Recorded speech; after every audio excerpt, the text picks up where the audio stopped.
vetted by the one and only Arctic or whomever else is on the other side. Oh, All okay. right, I see us live. Just don't know about audio. Let's see who's on here. Morning, Oh, Arctic. Arctic. What's up, Arctic is Arctic? there. Yeah, we'll start in a few seconds here. Oh, shout out to P-Rack for the sub. Thanks, Pete. You're welcome, man. 15 months, baby. 15 months. 15 months. What? All right, just get an audio test real quick from the boys. Yeah. I hear Danny and Pete Check, Paris check. say something. Hello. We're good.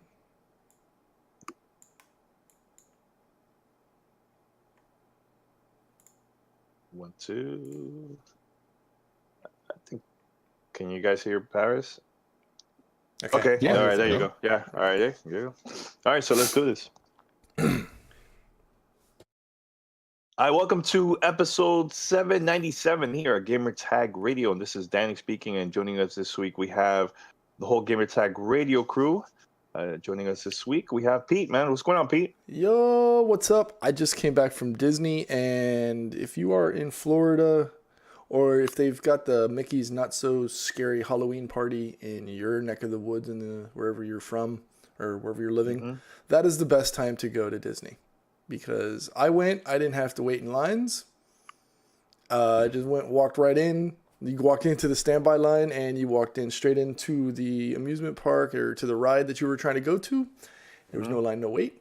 And it was quite honestly the most enjoyable time at Disney that I've had in a long time. Because I've gone the last couple of years and it's like you're waiting in line and it's hot and you can't do any rides. So one of those specialty events at Disney and you want to go, that's probably going to be your best bet. It was really, really fun. Nice.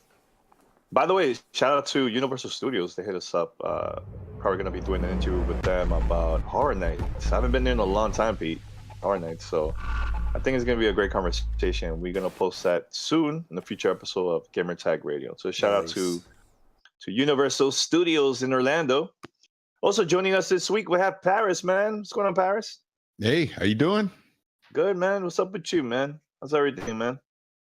Interesting. I right before we recorded, I got my DNA results. I'm not going to go in depth on them, but yeah, it's interesting results.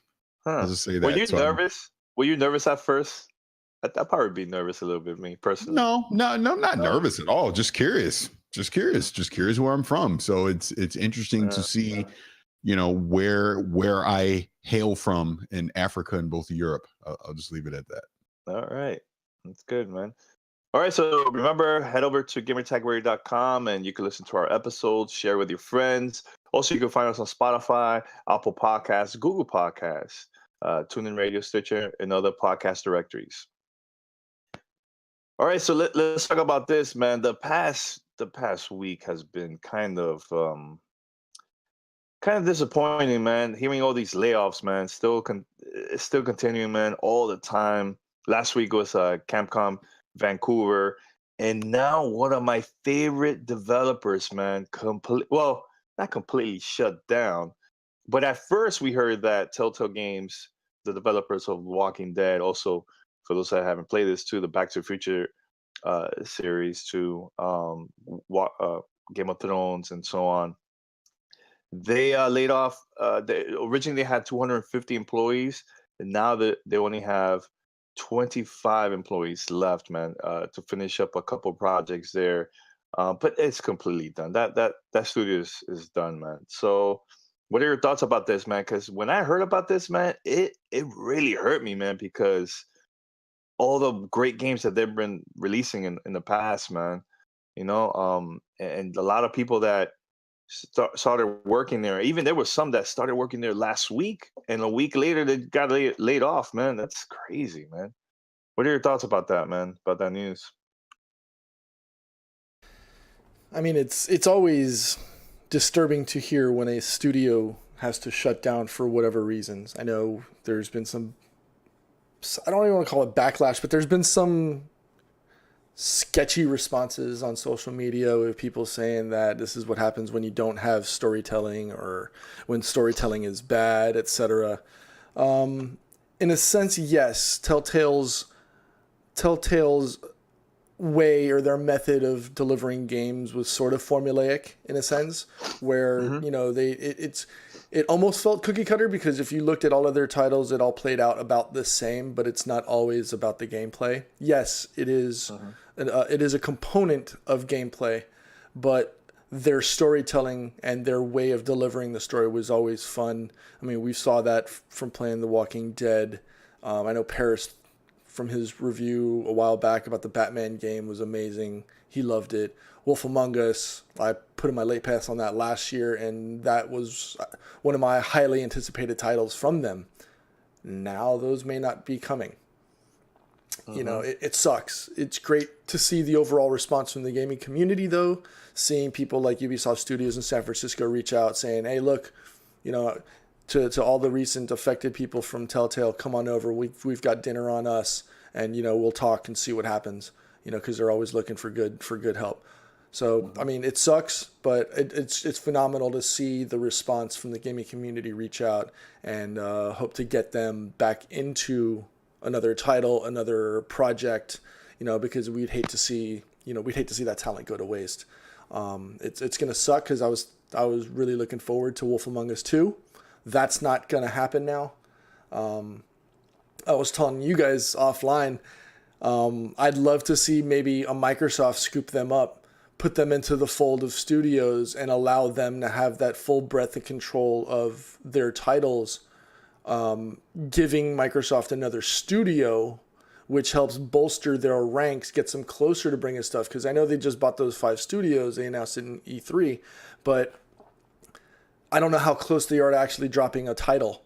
You know, if Microsoft were to help them out and buy them, that would allow them to give a title out a little bit closer, a little bit more, a little bit closer, or before any of those other those new studios that they got.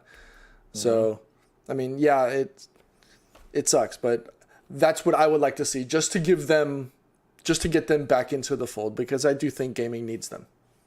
Yeah, definitely, totally agree with that, man. And I feel the same way, Pete.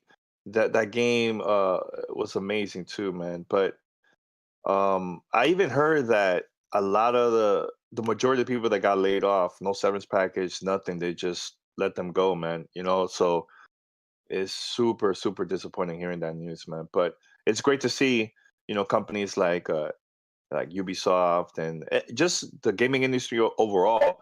I was seeing job openings everywhere, man. Sharing it, I see people sharing it on Twitter and so on, um, just to spread the word out, man, to see if they could get a job, man, in the future, man. You know. So, what about you, Paris? I know we had this conversation too offline, man.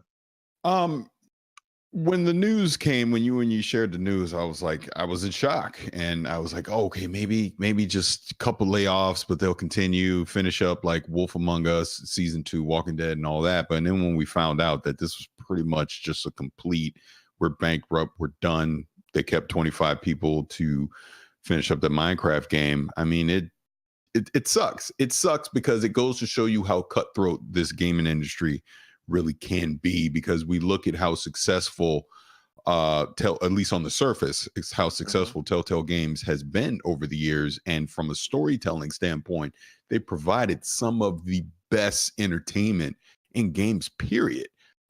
Again, Wolf Among Us was a game that I absolutely adored. I could not wait to get more of that story of Big B and Snow. I mean, I absolutely love Big B. I love that the big bad wolf was the sheriff of this whole fable town and had to keep order, but he had his dark side as well. And I was waiting for that to get explored even more. You know, like I brought up Batman, how fantastic that was to me. And it was literally my favorite game of that year. I'm forgetting the exact year now at this point, but even Tales from the Borderlands, absolutely love that story. But then, you know, the big one for me is The Walking Dead, specifically season 1. And just like, I was shaking going in to play that final chapter of season 1, because I was that attached to the story, that attached to Clementine. I felt that attached to her, that she needed to be protected. And I won't even go into the complete spoilers, but I mean, I'm sure you guys all know what happened leading into that final chapter. excuse me, and then just how it ended. I literally shed a tear. I was that emotionally invested into that story and just that whole world. So to see that Telltale is just completely gone at this point sucks. It absolutely sucks for the gaming industry that that company couldn't succeed. It's almost scary to think what else could they do. You know, they were on every platform. They were on mobile device. I mean, they were doing so much. It's almost. I mean, you know, I'm sure more of the story will come out as we get into the weeks and months ahead, but they obviously overextended themselves. All these licenses, they had the Marvel license, they had the Game of Thrones license. They obviously were doing stuff with Batman. They were bringing back, you know, Wolf Among Us, you know, Walking Dead was wrapping up. They're doing Minecraft. They were doing so many things that it makes you wonder in hindsight if they would have scaled back and just focused on maybe one or two properties, would they have flourished doing that versus trying to do everything? I mean, it's curious that the Netflix deal came up, that they were looking to partner with Netflix and you were going to be able to play these games through Netflix, which I thought would have been interesting to see. And obviously that never came to fruition. So it sucks. I feel for everyone that got laid off. Like you said, Ubisoft has obviously already stepped up and they're having their meet and greet this week, you know, to try and see who they can bring on board into the Ubisoft family. So I commend them for that. And I'm sure there's others out there. I know Microsoft also had tweeted out something about game jobs, you know, as well, you know, with the whole Microsoft family. And I'm sure on and on, you'll see all these other companies reach out because it's very apparent there's some very talented people at that company. And like I said, I think ultimately they just took on too much and it bit them in the butt in the end. Sucks. Yep. Yeah, it sucks, man. And originally, you know, a lot of people don't know this, but the company started because there was a group that used to do the same thing. They used to work for LucasArts back in the days, and they also got laid off. And that's how Telltale's games got created. That team left. They started a new studio. Boom.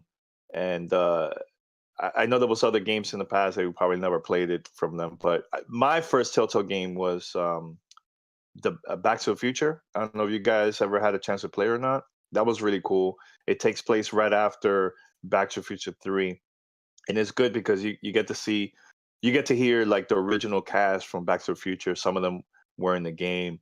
And then the big one was The Walking Dead, man. That first season, dude. I remember us going back and forth talking about the story and so on, uh, like on our private chat. But that that uh that game was something special, man. Super, super special. I was even rooting for them when they got nominated as Game of the Year. I was like, oh man, is it possible? Can they beat a AAA game at that year during the Game Awards? And they won. I got super excited. It's really cool to see that support from the gaming community, man. But Paris, I know we had this conversation about Borderlands, dude. That game was freaking amazing, man. If you haven't had a chance, guys, you definitely got to play that game, man. That game is really cool. I haven't tried Batman. Is it the same amount of episodes like The Walking Dead, Paris, for Batman, or is it shorter? Because I haven't had a chance to play that one. It's about the same. I'm Sure. pretty sure it's the same. It's same. Mhm. If it's shorter, it's by one, but it's Yeah. pretty much the same. Well, I think it was like last year they were interviewing Phil Spencer about Game Pass, and he brought up Telltale's. Like he said something like they would love to have a game exclusively for Game Pass, like episodic games, similar to The Walking Dead and so on. I think that would have been cool, right, Pete, to have uh, them, Microsoft, to buy that studio or have developers from that studio and create episodic games for Game Pass. Well, I think that would have been cool if they could do that. You know what I'm saying? similar what I you know what I just said about the whole, you know, maybe they could, maybe Microsoft could bail them out or something like that. That's a perfect opportunity for them, right? You know, it gives them an avenue back into the gaming industry.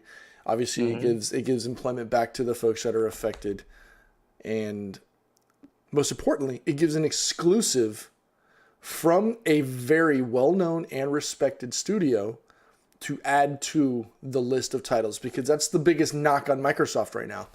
What do you have for me that I cannot get anywhere else? And for them, if they could, I'm not saying that they are or whatever, but I think that's a great opportunity. It would be a great opportunity for Microsoft to bolster that catalog of titles that you can't get anywhere else. Give people a reason to come to Microsoft and come to the Xbox ecosystem, whether it be via PC or you're going via your Xbox One X or your One S or what have you. Give them a reason to come. And how do you do that? You do that with exclusivity and titles. We talked about this last week. I talked about this on Twitter when this happened. What draws them in? Storytelling, gameplay, all things that we know that Telltale can do.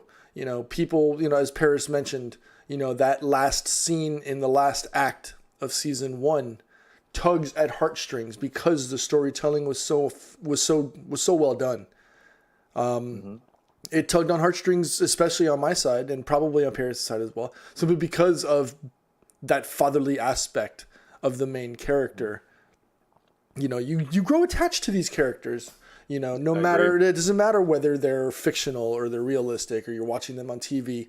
When you spend time with characters like this, you get attached to them in some way. And seeing Clementine's journey throughout the last couple of seasons of The Walking Dead definitely shows the growth of the character, but also shows the maturity of the character. You know, just basically from being thrust into those scenarios. Bigby, phenomenally written character, of course, always fighting his own interior battles and stuff like that, but always doing the right thing. When you think about the big bad wolf, you always think, oh, he's just out there to grind. He just wants something to eat. You know, he's just trying to eat. You know, the three pigs. No, I never played the Game of Thrones stuff. You know, but that's an amazing story in and of itself. So, yeah, it sucks to see something like this. And like I said earlier, I really, really hope that they can pick up not just from a studio perspective, but from an independent, you know, just whether it be writers, developers, you know, etc. I hope they can get picked up by another studio and continue to drop their stuff. You know, continue to drop their titles. It's needed. That was the conversation I was bringing up last week when I was reviewing Transference, that sometimes, you know, us as gamers, we don't have a lot of time to play those long games. That's why a lot of people play games like Fortnite, PUBG, Telltale games like The Walking Dead and so on, because you go in there, play, and you're out. You know, sometimes you don't have that time to play a long game, multiple long games. So let's say right now Assassin's Creed is coming out, Forza Horizon 4 is coming out. You know, those are really long games. So some people don't have the time to play that, so they will play games like Telltale games, also Battle Royale. And I mentioned Transference because to me the story is really good. It's short, it's an hour, you pass it and done. So in the future, guys, like if there's games like, maybe let's say Telltale's just created a new studio, or the talented go to like all those talent go to like different studios, make sure to try your best to support, man, because it's really tough right now, man. Gaming is so competitive when it comes to like buying games from different companies, because that's what happened, man. A lot of people were supporting Telltale's at first, right? And then slowly it died down, man. Even with all the deals that they were having with different companies, man, it just wasn't enough for Telltale Games, man. You know, now it's sad that they couldn't even finish The Walking Dead final season, man. What's gonna happen with Clementine? I wanted to see that story, how that was gonna end. Now it's like a huge question mark because we're never gonna know what's gonna happen, man. I believe they're only gonna release one more episode and that's it. It's gonna be unfinished, you know. So I want to know. it's just the whole. I want to know Yeah. why did the Minecraft story? Why was that like the last vestige? Why was that like saved? Like was that maybe because of the Microsoft deal that they were forced to, or they were just budgeted No. enough money to do that, or Oh, maybe that's the only one that's like almost either completed, or that's why they released it first, The Walking Dead final season just got released, episode 1 recently. So yeah, I mean that's what I think. But I heard stories, man. Like I was reading on Twitter from people that used to work at Telltale that they were having a lot of issues behind the scenes, multiple hours of overtime, super stress. Management wasn't that great. Um, it's crazy, man. Behind the scenes is not not that great, man. So, anything else, Paris, before we wrap it up and go to the next? One thing, Pete brought up, you guys were talking about that I don't, I get the idea of it, but I don't agree with it. Is if Microsoft were to be the ones to resurrect what they were doing, and it basically becomes exclusive to their platform.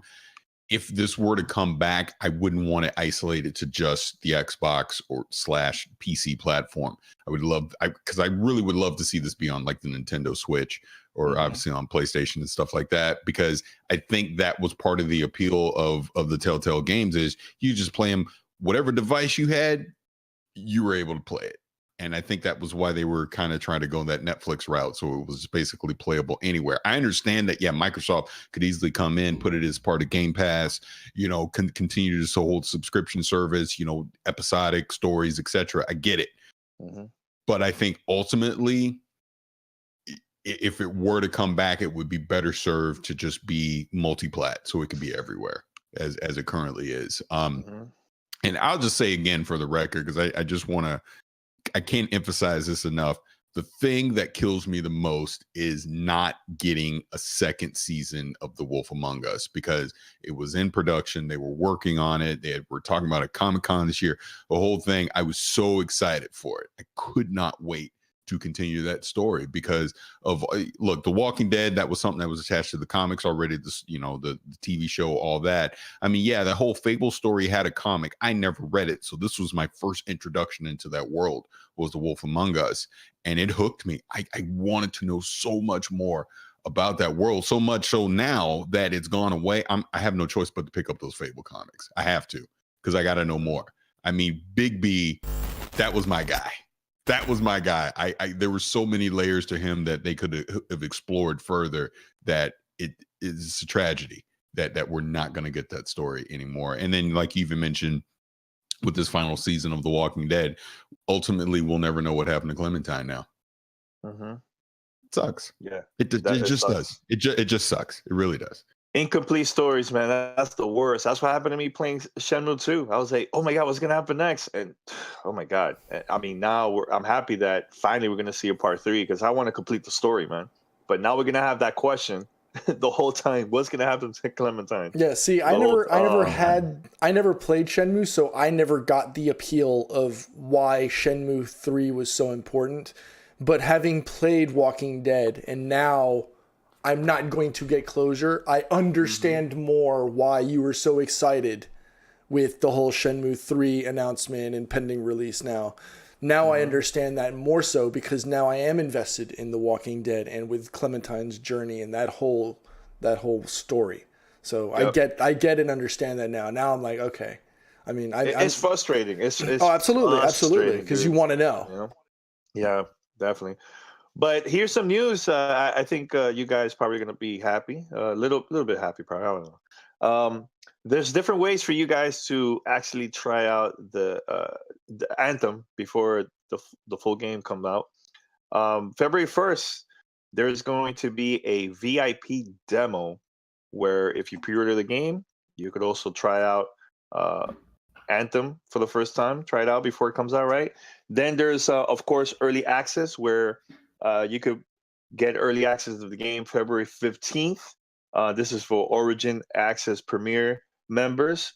That lets you play the full game a week before launch on PC.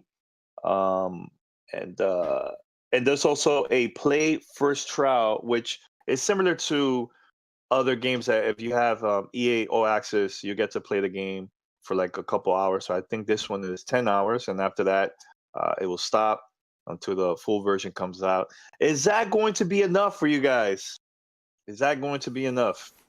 Nope. To change your mind about Anthem? Sorry, for me, that's gonna be a no from me, dog. You know. Okay. All right. You know, I'm afraid to even comment on Anthem. I'm not gonna say anything. You already know what I think. Nothing's changed. Yeah, I still don't see anything that makes me want to drop everything and play. Like, I haven't seen enough.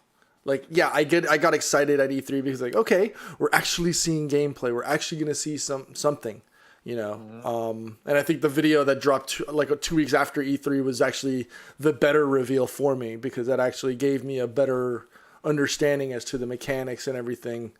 But the whole quietness, I think, is what's hurting them more than anything else. I know people want to be surprised when the game comes out, but they need to give some information as well. I don't know. I just don't have confidence, and hopefully, you know, they've got a full 5.5 months now to give me that confidence. But right now, it's not there, and I want this to succeed because it does look interesting. But right now, there's nothing that's encouraging me or forcing me to say, you know what, come February 22nd, or hell, come February 1st, drop the extra cash and get that Access Premier, you know, bundle so I could play it like 3 weeks ahead of everybody else. I don't see that right now. I don't have that.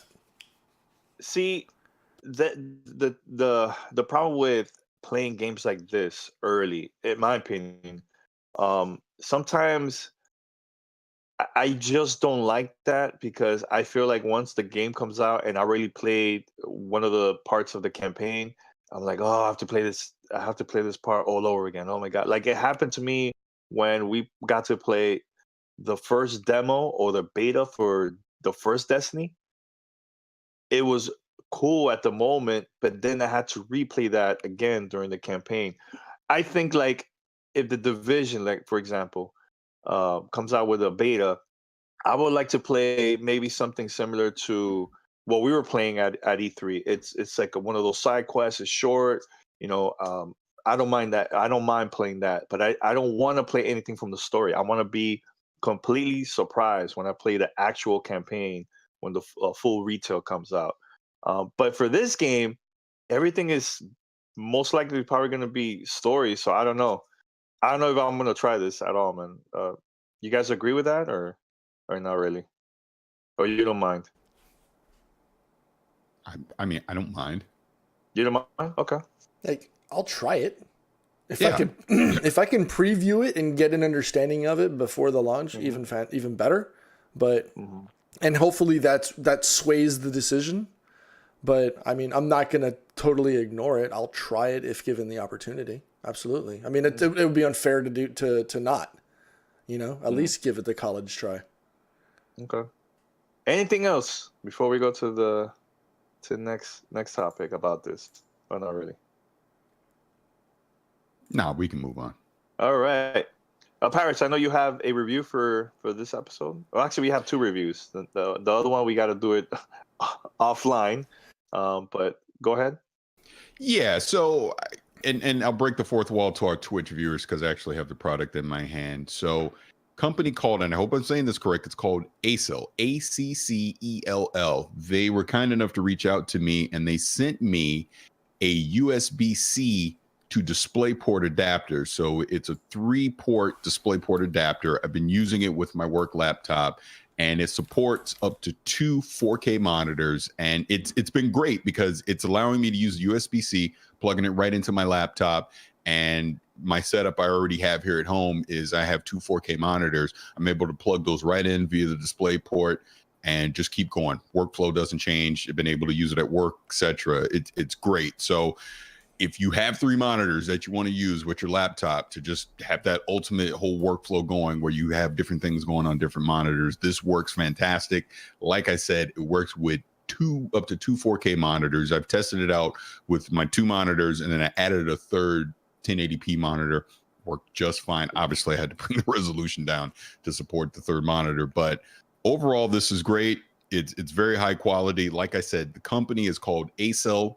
You can go to, and let me get that so I have it correct. You can go to ACCELLWW.com, and you can find this USB to 3 DisplayPort adapter. It's retailing right now for $143.99. So again, that is ACell. So go to ACellWW.com. Check out this DisplayPort adapter, and I want to thank them again for sending this over to me. It's a fantastic product.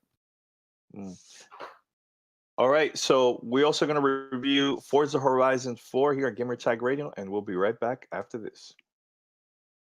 All right, we're going to record that offline. Is there any other topics? I think that's about it, but let me see. Give me 1 second. All right, so back here, Gamertag Radio. That was a review of Forza Horizon 4 for the Xbox One. Also, it's also going to be available for Game Pass. And yeah, anything else, guys, before we wrap it up here at Gamertag Radio? Yes.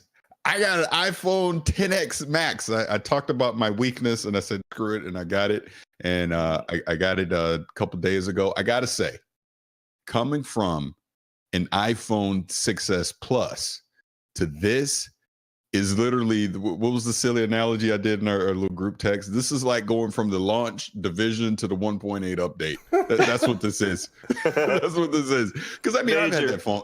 Yeah, it's huge. Because I mean, I've been rocking that phone for 3 years. I purposely held out. I never try to get the first model revision when they do those. So that's why I didn't get the iPhone 10. I knew I was going to wait until this year. And dude, that OLED display, the freaking camera, just the speed of everything. Look, I'm now introduced to wireless charging. I didn't have that before. I didn't know how that worked. I'm like, oh man, you just put it on there and it works. Oh, this is great. Oh man, it's like I just went from the Stone Ages, man. It's fantastic. So yes, it's pricey. I will not tell anyone to spend that amount of money that I spent on a phone, but so far it's been worth it to me. And yeah, it just goes to show you how in just 3 years, how much smartphone technology has advanced. That's the crazy part that I'm noticing. And that Face ID is freaking 100. I was like, oh, Apple probably see my dark skin ass and ain't gonna recognize me. But no, it recognizes me even when I have my reading glasses on. It recognizes me. It's freaking great, man. In the dark, like complete pitch black dark. If I put the phone up, it sees me.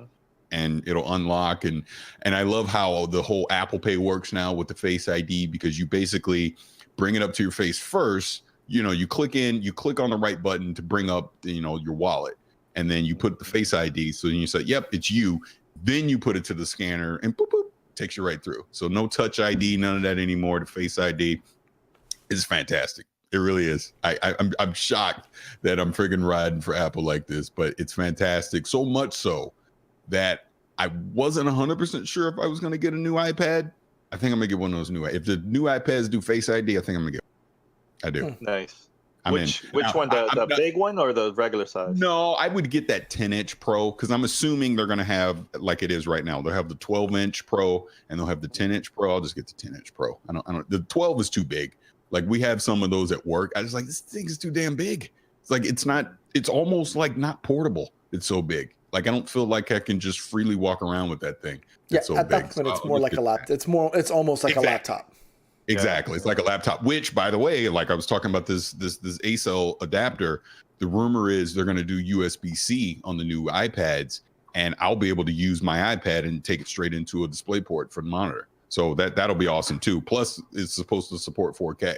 So I'm really curious in October when they do all that, how it's going to work. But like I said, I cannot say enough how much technology has changed in 3 years. Like I can't, and supposedly the iPhone 10 cameras aren't even the best cameras. I guess those Pixel cameras are like the top tier. But man, oh man, that camera's so good on that iPhone 10. It's fantastic. So yeah, I'm very happy with my purchase. And yeah, like I said, I'm looking forward to those new iPads too. Oh, and I'm still salty about the freaking new Apple Watch. You have no idea how bad I want to get the new freaking watch, but I got the Series 3. That'd be stupid to get it, so I'm not going to get it. So question, why the 10X or the 10S Max and not the 10R? Like what was you wanted the full 6-inch screen? You know what scared? Okay, first of all, I'm weak because I'm going to get the R. I don't need the X Max. I'm gonna get the R. It's more practical. And look, I have giant hands, so like the Max for me is freaking perfect size wise at 6.5 inch, which the R would have been as well because it's 6.1. I honestly I just got weak. And I was like, I saw things about like the display was barely 720p on the R, but then people that said they saw it in person, it's really not that big of a deal. But I said, you know what? I waited 3 years. Oh, the other thing is T-Mobile hooked me up on my trade-in for my old phone, so that was part of it too. I got a really great deal on. I was like, you know what? Screw it. I'm indulging. I deserve it. That's what I told myself. I was like, I deserve it. So screw it. I'm just gonna go get it. And I didn't even tell my wife I was getting the phone. So when it showed up Friday, she's like, "What the hell is this?" I was like, "It's the phone. It's mine. You got yours last year. Now it's my turn. My turn. Time to upgrade." So no PowerPoint deck. You didn't have to sit there. I didn't do nothing. I just bought it. I was like, we're just getting it. This is mine. No, but she knew I was gonna get a new phone. I just didn't say when. Right. Because I purposely didn't get the 10 last year. I was like, I'm not getting the 10 because I want them to work out all the bugs and the kinks, and I'll get, the year 2 model. I always do that. I never get the first one when it comes. So like now that I got this one, like whenever they change the phone again, I won't get the first year model. I'll wait. Yeah. So I hovered over the button yesterday. I went through the whole trade-in process on Apple. Apple was offering me $400 for my phone, and I was just like. It's not that bad though. That's not that bad. I know. But and I'll say this: that 6S Plus lasted me 3 years, and I was joking with Danny, like literally until about 2 days ago, started acting up. Like it knew. It was like, oh, you about to replace me? Well, guess what, mofo? I ain't working no more. How about this? Like I'm telling you, my Bluetooth. All of a sudden, it didn't want to connect on Bluetooth anymore. All of a sudden, apps like didn't want to open. I was like, oh, you about to go. You about to go. Yeah. The real test is when you call me this week from that same location where you're always at. There's always issues. Let's see, maybe it works. That's the other thing. So now with the new 10, like because I'm on T-Mobile, it can now take advantage of the higher tier, like what was it, gigabit or something like that, whatever the tier is of because like I live out here in Southern California, so T-Mobile has a higher bandwidth frequency that it can take advantage of. The old phone couldn't use it, but this one can. As of the 8 and up, you are eligible for 5G when it lights up in your area. Exactly. With your carriers. Yeah, T-Mobile gigabit. Yeah, it can take advantage of that, right? That's what it is. Yep. Nice. Yep. Really cool. By the way, before we wrap it up, I'm going to ask you this quick question, man. Your thoughts, if you guys seen it, of the leak video of the Joker movie. Looks good. Looks good? Really freaking good. Looks really good. Like I was saying to our friend Phoenix, because we've been trashing DC since like 2013 when they said Batman, Superman. We're like, they're rushing. This is a mistake. We said it back then, and look where we are. Now that this whole DCE EU universe they're doing is virtually dead outside of Wonder Woman. Okay, let's do a different take. Let's take a high tier actor like Joaquin Phoenix. Let's make him the Joker. Let's tell a proper story that's not tied into anything else. It's a standalone story. Let's see what this is about. And he looks freaking terrifying as a clown. He does. So I'm all in on it. I want to see where it goes. That's them on purpose releasing it because they're confident. I think that's. Oh yeah. That's my point. You have a solid actor though in Joaquin Phoenix. Exactly. That's what I'm saying. He can deliver. So as an actor, he's really, really good. So you seen the scene, the subway scene? Mm-hmm. That's okay. Yeah, I saw that. Really I love the way he's. I actually dig the makeup, and if you look at it, it is a play on the original clown mask that that Heath Ledger wore in the Dark Knight series. When he comes out of the bus, look at the makeup on the clown mask he's wearing and the clown makeup that Joaquin Phoenix is wearing, and you'll see the similarities of it. Yeah, he's a great actor, cool. Man. Yep, he's a great actor, man. Yeah, just to confirm, because I'm being while we're still on the podcast. Yeah, T-Mobile, it's the LTE gigabit, and the iPhone XS XS or whatever the hell you call it, they're the first ones to take advantage of it. The original 10 did not take advantage of it, and the XR will take advantage of it too. All right. So head over to gamertagradio.com. Put your comments and feedback. Also share the content with your friends. You can also listen to the podcast through Spotify, Google Podcasts, Apple Podcasts, Stitcher, TuneIn Radio, and other podcast directories. Tomorrow, actually, I'm going to this event that's going to happen here in Miami. It's called Esports Bar. A lot of people from the esports industry are planning to attend this event at South Beach, and I'm gonna record a couple of interviews there. I'm not gonna say with who, but I think a lot of people are gonna be surprised. A lot of great surprises, special guests. Definitely will keep you posted about that, man. But I'm attending there this week. Is there anything else from you guys that you plan to do this week? Anything else? Any games that you're gonna check out? Well, I need to start playing Spider-Man because my Destiny addiction had a grip on me. Also playing Forza Horizon 4. I really can't wait to start playing that. But I mean, I've literally, and this is my own fault, but whatever. Like, enjoy whatever the hell you want to enjoy. Dude, that's all I've been playing is freaking Forsaken, and it's just there's still so much to do. I haven't even done the raid yet. But yeah, I got to start playing Spider-Man, dude. So many people are just saying so many great things about Spider-Man. I got to start playing it. I've peeked at Trey playing it a few times, and it just looks amazing. And like I said, I want to play Forza Horizon 4. Oh, I guess one thing that we talk about, all these previews for Red Dead Redemption 2 have started to come out, and that looks like it's about to take open world gaming to another level. It just looks fantastic. Not to mention, obviously, the Red Dead Online stuff that's going to come with it with the beta in November as well. Man, it's just fantastic time to be a game. Oh, one other thing. Yeah. I listened to Game Informer. They had one of the developers from Treyarch on talking more about Call of Duty Blackout. I mean, they still got some modes that they're going to, I mean, like this beta is just the tip of the iceberg, and they've already taken some lessons learned on some things to tweak leading up to launch, but don't expect this to stay static. And they even admit they're not going to full on create a competitive mode for it, but they fully expect it to be integrated into Call of Duty World League. It just is, and it just makes sense. Makes perfect sense that it will. Again, this isn't hating on PUBG or any of the other battle royale games that are out there. Look, Fortnite is its own thing, but this game has the opportunity to firmly cement itself into being number 2. We still got to see what the Battlefield version of this is going to be, but that Blackout mode, top fire.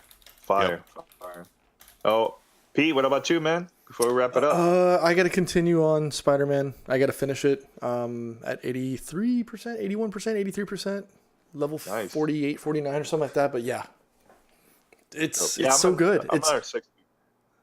It's so good. It's just the smoothness, the just traversing the city. Never thought it would be as well done and as seamless as it is right now, and it's just amazing. I can't wait. I can't wait to finish it. Yeah. Can't wait to. I'm like around the 60% right now. So, but I'm playing Forza Horizon 4 right now. So yeah, I'm definitely gonna change it up and play some Spider-Man. So yep, and also looking forward to Assassin's Creed Odyssey. I know we all got some review codes, so hopefully playing that in the background. Hopefully, once we get up to when can we start streaming it? Because I want to stream it online as well. I think this Friday. I gotta double check. I'm not 100% sure, but it's soon. And yeah, make sure to tune in to GTR. We're gonna be posting a review about the game pretty soon. So yeah, stay tuned. It's gonna be fun. Going to be fun. All right, until next time. We're out. Peace. Yeah, 45 minutes plus adding the review of Forza Horizon. It's gonna be good. It's gonna be long. Yeah, so because I didn't want to just put it out there on the podcast, but I'll say it on Twitch. So just the whole DNA thing I was talking about. Yeah, I'm basically 88% Western and Central African, like the whole Ivory Coast, Nigeria, Cameroon area, which when you just looking at it, the majority of the slave trade, that is where it came from. And then when you follow my DNA over, everyone migrated and came over into that South Carolina, Georgia area, and they were basically all there for like 100 years, from like the mid 1700s until the late 1800s, and that's when everyone started migrating out. And like I said, you see a couple little 1%ers here, Europe or whatever, but I'm about as African as you're gonna freaking get as far as my DNA goes. So it's just, this is interesting. It wasn't nothing surprising. It's pretty much what I was thinking. I was convinced there was going to be some Native American in my DNA somewhere, but nope. It's all African. All African. That's so dope. That's dope. Yeah, pretty cool. Let me see. I'm reading. No, I'm just reading Twitter right now. To see if there's any news. There you go. All right. Paris, you're gonna join me or no? I don't think I am because I haven't. I'll record myself. I don't want to BS around, and people listen to this. I don't want to BS around just because really my only experience with Forza Horizon was at E3. Okay. I mean, you played it, so you should really be the one. Yeah. But my thought is next week I can basically add to it, and I can say, "Hey, I've been playing on Windows 10, and here's my experience from Windows 10 standpoint." And then, we flipped over to the Xbox One, and here's how it was when I flipped over, and here's the compare and contrast of going from PC to console and vice versa. Okay, yeah. That's my thought. And guys, make sure to check out the stream. I've been streaming the game a couple of times already on Twitch. And I'll stream it too. I'm going to stream it when I play on Xbox One on the One X. I'll stream it as well. Dope. All right, so I'm gonna head out then because I'm gonna start recording this very quick here, and I think that's about it from me. I gotta record the Netgear ad as well. I'll send that over with the podcast recording. Make sure everybody to support Pete, man. TwitchCon, the TwitchCon's goal I think is what how much you have already? We're at 166. It's on the bottom of the screen, and we're trying to get to 1,000. Send me to TwitchCon. Yeah, send it, man. I'll probably Pete. Can you do a little intro of that for the Sure. podcast? I could put it right in the beginning, 30 seconds or less. Yeah. I'll see what I can do. Yeah. Yep. And I think that's about it. I'm gonna head out and start recording this, and I'm definitely gonna record a lot of interviews, man, at the esports bar event. So stay tuned for a future episode of GTR. It's gonna be fun. That's about it. Wes Just is asking if I've tried the proper 12 yet. That's the Conor McGregor whiskey. So he's back. New five fight contract with the UFC. Khabib is going to knock him the F out, by the way. I can't wait till that happens.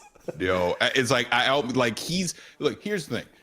He's doing exactly what he needs to do as promoting the fight, because he has me and probably everyone else on the planet talking about just whether you want to see him win or probably most people want to see him lose. Him doing what he did at that press conference was freaking perfect. But look, Khabib has not even lost a round, even in sparring, allegedly. Khabib's gonna put something on him. I'm telling you, he's gonna put something on him, and then that's going to make the rematch even more anticipated because people are going to go, "Oh, Conor didn't take him serious, was running his mouth, blah, blah, blah." Then Conor's going to be dead serious going into the second fight with Khabib. Oh, I can't wait. Cannot freaking wait. It's going to be good. And then John Jones, he's back. Which, by the way, tells me that while the actual fights are not fixed, it's fixed as far as UFC goes.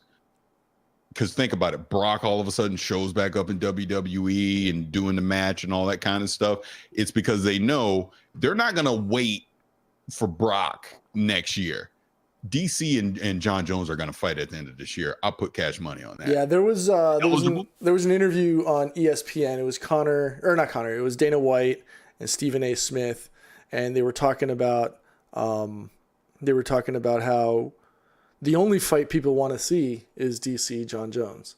Exactly. And that's Dana was like, "Oh, I don't know if that's going to happen, blah, blah, blah, blah, blah," because he wants to do DC versus Brock.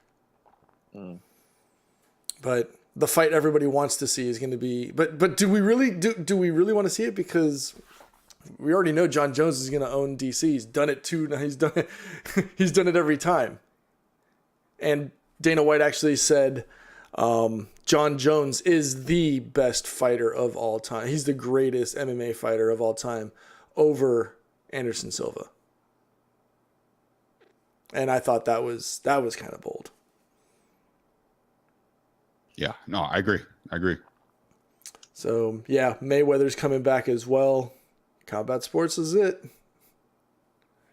Yep, it is. Hey, but like I said, I just think that part of the business is Right. fixed because they're like, wait, which one is worth more money? Oh, no, we're not waiting on Brock. Come on. You're back. Yeah. You know what I'm saying? So that's how that is. All right, I know you got to go, Danny, so you can leave. Bye. All right, peace, guys. I got to So review. are you leaving too, Pete? Yeah, I'm going to take off. I got to head down to Miami, actually, to go visit family and stuff like that. So, Right on. going to take off. Thank you, everyone, for stopping by. And shout out to everybody who subscribed today on the show. Appreciate it. And we will see you on Wednesday. Shout out to Cypher for the 13-month Tier 1 subscription. Love you.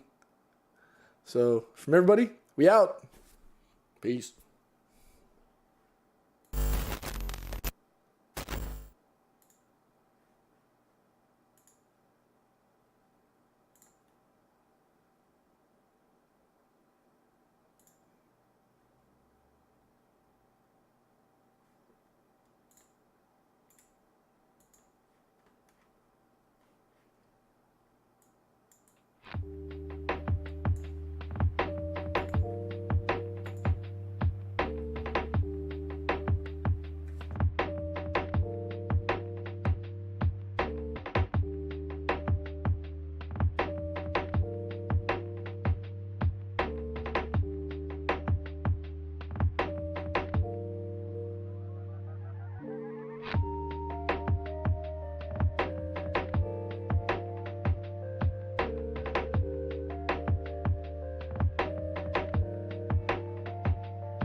Saturday.